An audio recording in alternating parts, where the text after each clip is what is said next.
Bienvenue sur 42 TV. Bonjour à toutes et à tous.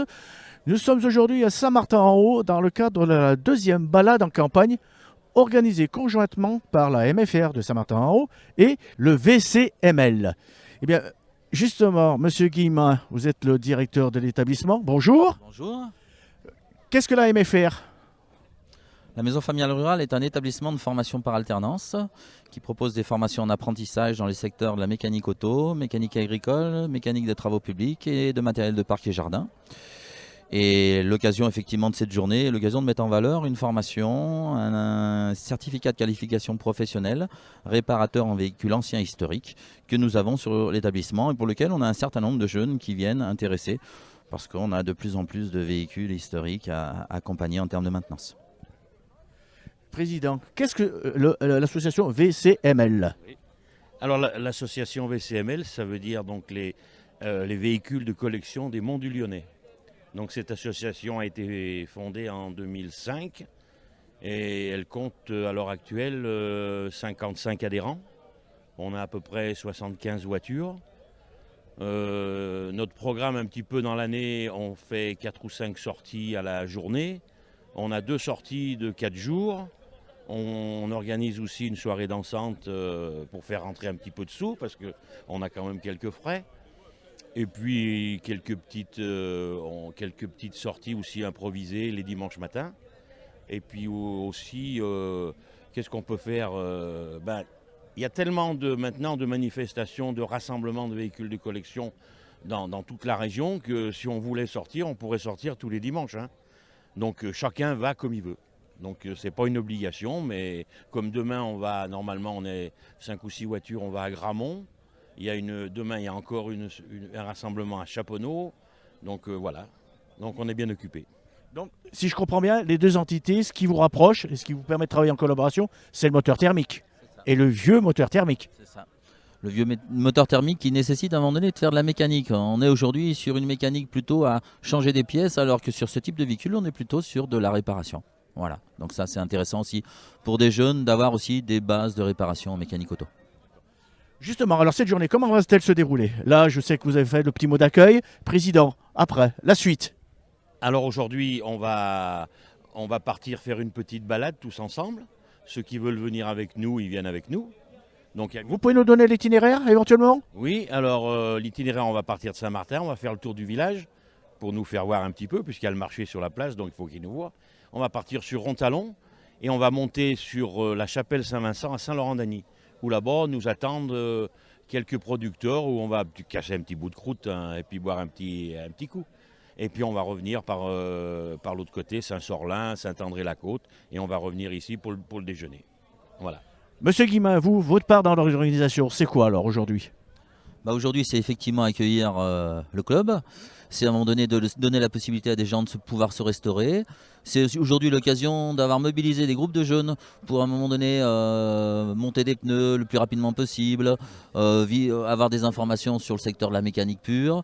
Voilà, et puis l'occasion à un moment donné de cette collaboration, ça veut dire accueillir des gens effectivement du club, mais aussi des gens de l'extérieur, parce qu'il y a quand même pas mal de gens qui viennent aussi de l'extérieur, puisqu'on attend grosso modo 120 convives à midi, quoi. C'est déjà un mot. Quels sont les types de véhicules, Président, que vous avez? Alors nous, notre club, c'est un multimarque. On a un peu de tout, des années 30 jusqu'aux années 70, 60, 75, parce que normalement, pour faire partie de notre club, il faut que les véhicules ont 30 ans. Bon, il y en a quelques-unes qui ont un peu moins, mais bon, on les accepte quand même. Mais enfin, normalement, pour avoir une carte grise collection, il faut 30 ans. Donc voilà, on a la majorité des voitures quand même des années 70 à aujourd'hui, quoi. Voilà. Écoutez, merci messieurs. Cet après-midi, quelles sont les festivités? Parce que la balade, ça va être ce matin, mais cet après-midi. Cet après-midi, je crois qu'on va rester sur le site un petit peu, accueillir les visiteurs et puis répondre à toutes les questions et pourquoi pas prendre quelques adhésions, puisqu'on a des voitures qui sont arrivées là, mais qui ne sont pas de notre club. Bon, si on peut en récupérer quelques-unes, ça serait bien. Parce que plus on est de fous, plus on rit. Hein. Voilà. Monsieur le directeur, je suppose que l'établissement va pouvoir être visité cet après-midi. Alors c'est vrai que pour des gens qui voudraient visiter les ateliers, il y aura possibilité de le faire. L'esprit aujourd'hui, c'est effectivement d'accueillir des visiteurs pour qu'ils puissent à un moment donné découvrir ces magnifiques véhicules, avant tout. avant tout. Puis la MFR qui peut être un bon lancement pour une carrière en mécanique, agricole ou voiture. Monsieur Chavassieux, justement là, nous sommes devant un formidable modèle ancien. Qu'est-ce que c'est comme voiture? Alors ça, c'est une Peugeot 202. C'est la plus vieille du club. Quel âge alors? Elle est de 1938. 1938. Donc, difficulté de trouver des pièces, difficulté de refaire la carrosserie. Ah bah les carrosseries, ça se refait automatiquement, hein, parce qu'il y a encore des vieux carrossiers qui travaillent la tôle. Donc là, on n'a aucun souci là-dessus. Peut-être que dans 10 ans, ce sera plus pareil. Mais à l'heure d'aujourd'hui, on trouve encore des carrossiers qui refont le... Mais en pièces mécaniques, on arrive à tout retrouver aussi. Hein. Tout retrouver. On retrouve et il y a des gens qui refont les pièces, qui tournent les pièces, mais on arrive à tout refaire. D'accord, bah écoutez, merci. On va continuer la balade. Allez. Ça, c'est le même Alors, oui. La Mi 6, la berline, là, c'est le même propriétaire, il a ses deux voitures. Beaucoup plus récente, hein? Ah ben celle-là, elle est plus récente, elle est de 1964, non? Ouais, c'est ça, ouais. C'est ça, oui. 64, 8 juillet 1964. La particularité par rapport à la voiture précédente. Plus de technique, plus de... Il y a un peu plus de technique parce qu'elles ont quand même 40 ans d'écart. Hein. Donc c'est autre chose. Bonjour, alors vous êtes le mécanicien de service de l'association. On va dire ça effectivement, ouais, après quelques années de mécanique automobile. Donc effectivement, ça s'est tout normalement fait. Et... Vous êtes presque aussi ancien qu'elle. si vous voulez. Bah oui, 1956, voilà, on est bien. Mais bon, dans les années 70, j'étais en apprentissage déjà. Alors ce genre de véhicule, effectivement, bah, on avait ça dans les ateliers, que ce soit les 204. Ma première voiture, c'était une 204, donc voilà, ainsi de suite. R8, 2 chevaux, ainsi de suite. Non, mais c'est des véhicules qui ont marqué, effectivement, par mon boulot. Et j'ai eu plaisir, à la retraite, de me remettre dessus. Et via le club VCML de Saint-Martin-en-Haut, bah, bien entendu, voilà, dépanner les amis quand ils ont besoin, pour des petites révisions, pour des petites pannes, pour des machins. Donc c'est vrai qu'effectivement, je suis toujours en queue de peloton pour les sorties avec mes caisses à outils. Voilà. La différence entre ces voitures, bon, outre la génération, c'est quoi? C'est le concept, parce qu'avant c'était plutôt voiture particulière, et dans les années 70, c'était voiture familiale. Alors, bien entendu, c'était le véhicule familial. Donc, en l'occurrence, là, on est devant une Ami 6. À l'époque, c'était une voiture qui n'était pas chère, accessible à tout le monde, parce que donc, encore, effectivement, celle-ci, c'est la berline. Donc il y en a eu très peu, mais dans la même série, il y avait la break, et cette break, par nos campagnes, on avait ça régulièrement parce que les agriculteurs achetaient ça, parce que c'était pas cher et facile d'entretien, 2 cylindres, pas d'eau, rien, et ça montait de partout, et c'était l'idéal. Après, effectivement, on a des véhicules qui sont, je dirais, comme genre Mal 204, un petit peu plus luxueux, je dirais, mais pareil, on a eu beaucoup dans le village de Saint-Martin-en-Haut, R8, 2 chevaux. Après, bien entendu, on monte un petit peu, genre R18, les R5, les 205. Voilà, et c'est vrai que le club de VCML de Saint-Martin-en-Haut, on est vraiment axé sur les véhicules du peuple. Voilà, on a un véhicule de prestige, effectivement, parce que voilà, dans le groupe, mais autrement, c'est tout des voitures entre 65 ou 62, jusque dans les années 93 maintenant, puisque maintenant 93, elles ont 30 ans. Notre président a une 306 cabriolet qui est de 1993, donc elle a juste 30 ans. Donc voilà, de 65 à 93, c'est les voitures qui ont été dans toutes ces années, vraiment les voitures de Monsieur Tout le Monde. Et c'est vrai qu'il y en a un certain nombre, et on essaie de les conserver, toutes ces belles voitures. Alors, vous dites voiture tout le monde, de Monsieur Tout le Monde, mais voiture donc pratique à entretenir. Mais pourtant, à l'époque, il y avait énormément de garages. Bien entendu, effectivement, les voitures à l'époque n'étaient quand même pas aussi fiables qu'elles sont maintenant. À l'époque, un véhicule neuf, 1000 km, il y avait une première révision, vidange, moteur, boîte, les filtres, tout était changé. Et après, c'était les révisions, voire tous les 7500 km, alors que maintenant on est à 30 000 km. Et donc forcément, on avait beaucoup d'ateliers parce que les voitures chauffaient, un tombe en panne, les allumages c'était récurrent, les vis platinées, il fallait les changer de temps en temps, il fallait les régler, les systèmes de frein c'était à tambour, on bouffait des freins ni peu ni trop, les lignes d'échappement et ainsi de suite. Donc c'est vrai que ça remplissait les ateliers parce que c'était des véhicules qui faisaient travailler du monde, vraiment du monde. Et que maintenant, malheureusement, on passe un peu à l'ère électrique. Je vous avoue que ça nous choquait un peu, mais bon, faut vivre avec son temps. Et c'est vrai que pour nous, le véhicule, c'est un véhicule avec un moteur atmosphérique, thermique, et Et voilà, pour moi, l'automobile, c'est ça. Et ça fait partie du patrimoine et c'est ce qu'on essaye de faire. Nous, avec notre petit club de 50 adhérents, de faire vivre ce club par l'intermédiaire donc de toutes ces voitures et de faire perdurer et de prendre plaisir à circuler. Parce qu'il y a aussi ça, c'est vrai qu'on prend plaisir à rouler avec ces véhicules dans nos campagnes.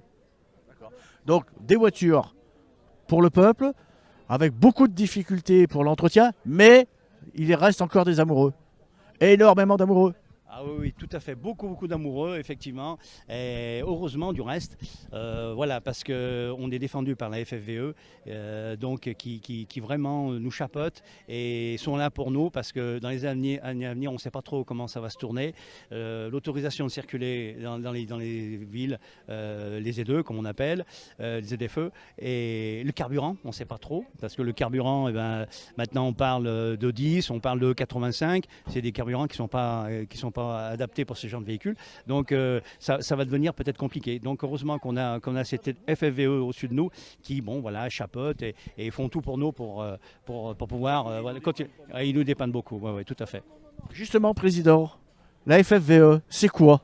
Ben, c'est la Fédération française des véhicules d'époque. Qui regroupe de l'ensemble des associations françaises des véhicules anciens? Voilà, exactement. Ben, il faut payer une cotisation, bien entendu, et on reçoit des informations tous les mois. On reçoit quelques informations. Hein. C'est une fédération qui vous aide sur le plan juridique, sur le plan administratif, sur le plan associatif? Surtout sur le plan associatif, oui. Mais si on a un problème juridique, eux, ils sont là pour nous défendre aussi. Ils ont leurs avocats, ils ont tout ce qu'il faut, hein, donc il n'y a pas de souci. Ces voitures, elles circulent, donc il faut une assurance. Bon, assurance particulière, assurance de groupe? Non, c'est une assurance. Chaque propriétaire a son assurance à lui. Hein. On les assure au tout risque ou on les assure au tiers, on les assure comme un véhicule normal. Mais on a des prix préférentiels par rapport à un véhicule d'aujourd'hui. Donc on ne paye pas trop cher. Et on peut avoir aussi une assurance flotte. Si par exemple on a 5 ou 6 voitures, on a un tarif préférentiel. Voilà. Et tout à l'heure on parlait de carte grise, justement, il y a une particularité pour ces cartes grises pour véhicules anciens. Oui, tout à fait. On a la possibilité de mettre les véhicules en carte grise de collection. Donc les contrôles techniques allégés tous les 5 ans. Et une assurance, bon, maintenant tout le monde joue le jeu, qu'elle soit en collection ou en carte grise normale. Voilà, le tarif est le même. Et il va y avoir un autre truc qui va se greffer, c'est que je pense que justement la FFVE commence à en parler. Tous les véhicules vont être équipés d'une vignette, visiblement. Alors ils ne savent pas trop si ça va être annuel ou définitif pour les véhicules de collection pour permettre de circuler dans les villes. Voilà, donc ça commence à s'en parler entre la Belgique, l'Allemagne, tout ça, et on ne sait pas trop. Mais le véhicule de collection, n'importe comment, moi j'ai 400 véhicules, elles sont toutes en collection. Un véhicule de collection fait partie du patrimoine. Personne ne peut nous l'enlever sur un sinistre, sur une effraction X. La carte grise reste au propriétaire. Personne ne peut nous ôter la carte grise. La carte grise reste, même si la voiture est vraiment sur un choc esquinté, tant les gendarmes que les experts, les assurances n'enlèvent pas la carte grise. La véhicule ne peut pas partir en destruction. Donc ça, c'est un gros point pour nous. Voilà. Voilà, monsieur. Eh bien écoutez, je vous remercie pour toutes ces explications. Vous voyez, le rallye commence à démarrer. Les klaxons sont de bon goût. Si vous êtes passionné par les moteurs thermiques, n'hésitez pas. Il y a certainement une association pour les anciens véhicules proche de chez vous.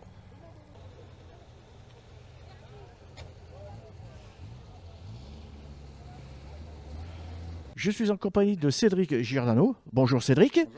Bonjour. Vous êtes le responsable de la CQPC MRVAH de Saint-Martin-en-Haut. Qu'est-ce que c'est exactement? Donc le CQP MRVH, c'est un diplôme de branche. Donc mécanicien réparateur de véhicules anciens et historiques. Voilà.